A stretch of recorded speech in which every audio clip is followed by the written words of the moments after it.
पवन सिंह के जन्मदिन भैया 5 जनवरी के बाद, आखिर उस जन्मदिन पर दीपक सिंह ज्योति भाभी आई लो कि ना आई लो, वीडियो में बनल रहो, यही बात पर चर्चा हुई। देखी ज्योति भाभी और दीपक सिंह आवलो चाहे ना आवलो तो हल्का तो एकदम मचे वाला बा, कहे से कि पावर स्टार पवन सिंह के बर्थडे हो, लेकिन वीडियो में बने रहलो इहो बतावे वाला बानी सर कि ज्योति भाभी और पवन सिंह के परम मित्र जरा खातिर कॉलर लन पावर स्टार पवन सिंह कि बाबू जब शरीर छूटी तबे दोस्ती टूटी। वो एक और बात हम बता दी कि ज्योति सिंह पावर स्टार पवन सिंह भैया, ज्योति सिंह मर्द मेहरारू के रिश्ता बा। पवन सिंह दोबारा सिंदूर जौन बा की चुनाव में लगैले रहे, पत्नी के धर्म चुनाव में निभैले रही ज्योति सिंह, मतलब माने के पड़ी वाकई में। लेकिन पवन भैया तारा से रिक्वेस्ट बा, तारा खतरा जब बुरा वक्त में ज्योति सिंह खड़ा रही तो खुशी के पल में भी अपना जन्मदिन पर भी तू ज्योति सिंह के बुलावा। मतलब हमनी के भाई के नाते कहते हैं, हमनी के कोनो बड़का ही चीज नहीं है। उहे चुनाव हो कि दीपक सिंह अलग भइल, उहे चुनाव हो कि ज्योति सिंह अलग भइली। मतलब देखी ज्योति सिंह पवन सिंह कहता लोग कि साथ में बालो, लेकिन बहुत सारा मैटर चलता आ कहीं भी साथ में नहीं खेलो दिखत ऐसे जौन बा कि लोग कहता कि ना सवाल उठता।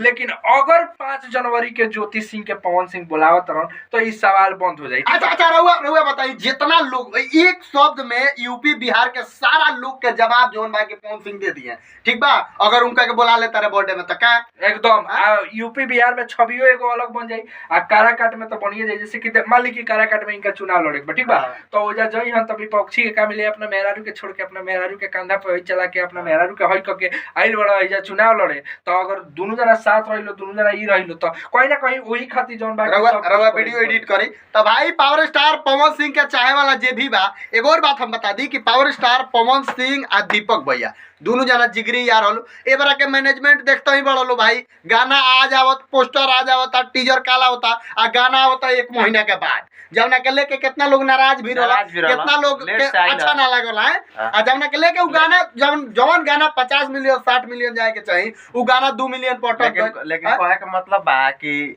जौन मैंने कितना लाख रुपया दे के बुलावत रहे, अगर जे ये बर्थडे में ज्योति भाभी के बुला देते देखी एगो और बात हम बता दी, हीरोइन के संगे तू बर्थडे मना लेल बड़ा भैया, नचनिया के संगे मना लेल बड़ा, प्रोड्यूसर के संगे, डायरेक्टर के संगे, दोस्त के संगे, यार के संगे, सारा लोग के संगे बर्थडे मनैले बड़ा।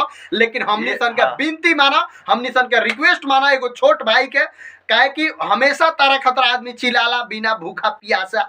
तो भाई एगो चीज के बात माना, अब की बार ज्योति भाई के बर्थडे में बुलावा, आप आमा के बुलावा, आप बर्थडे मनावा, बड़ भाई के बुलावा, अजीत भैया के सॉरी अजीत चाचा के, ओकरा बाद बुला के ओकरा बाद सब चीज बर्थडे मनवावा, फिर से वही एकदम पुरानका जलवा आ दीपक भैया के बुलावा आ तब न होई।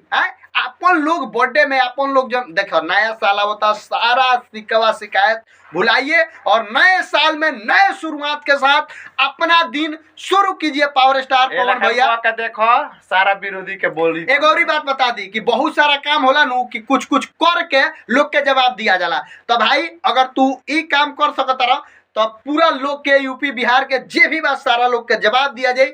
मर्द मेहरारू के मैटर पर केहू बोले ना जाई, सब लोग गदगद हो जाए। सारा लोग ई कहे लगी कि भाई पावर स्टार पवन सिंह, ज्योति सिंह, दीपक सिंह सारा लोग एक बालो, हमनी के बेकार में चिल्ला से, बेकार में कुछ कहला से कोनो फायदा नहीं किया। तो ऐसे पावर स्टार पवन भैया से विनती बा कि ई चीज जरूर करिए भैया बर्थडे में, अगर ई चीज हो जाए तो मजा आ जाए। पावर स्टार को ज्ञान दे रहा है अबे आओ पिछवा घुमा तरह सन सिखा दियो सन, ठीक बा? कोरियन के हई एगो ज्ञान दे वाला है। गौरी बात बता दी भैया, उ पिछवा जे बानू उतार गलती होई तो ना बोली लो, जान तरह काहे ऐसे ना बोली लो नु कि उलो तार खा लो, हमनी के तार कौन खानी सन भाई, तार के भोड़ भाई मानेला आदमी, तारा खतरा सब चीज बा, ऐसे आदमी इराय देता। लेकिन एगो बात तू जान लिया पवन भैया कि जब से दीपक सिंह तारे साथे रहे लगले आरा के रतिया घर। में आरा के घर, आरा के पटना हवेली, के घर। पटना के घर, लखनऊ लखनऊ में के घर। घर, ओकरा पहिलहू तो लोग रहे, मैनेजर रहे, तनी बताओ कहाँ घर लियाई रहे। एक जना हाँ? मैनेजर हमन दुकेतना के घोटाला कइले रहलन त उनका के भगावल हाँ? गए रहे। तो ये सब चीज के ध्यान दो पवन भैया। बाकी जानकारी वीडियो के जे भी बात शेयर करो, हमनी के सब अंदर के बात जानते हैं, हमनी के वीडियो क्लिपो रखले बानी सन, लेकिन क्या जरूरत बा, ओकर जरूरत जो आई तो ये दे देम सन, जेकरा चाहे उ ले ली। बाकी वीडियो के खूब ज्यादा शेयर करी, चैनल पर नया बनी तो सब्सक्राइब करी। भोजपुरी के हर एक खबर के चैनल पर मिलेला, पूरा वीडियो के निचोड़ यही चैनल पर मिलेला। मिली। नमस्कार।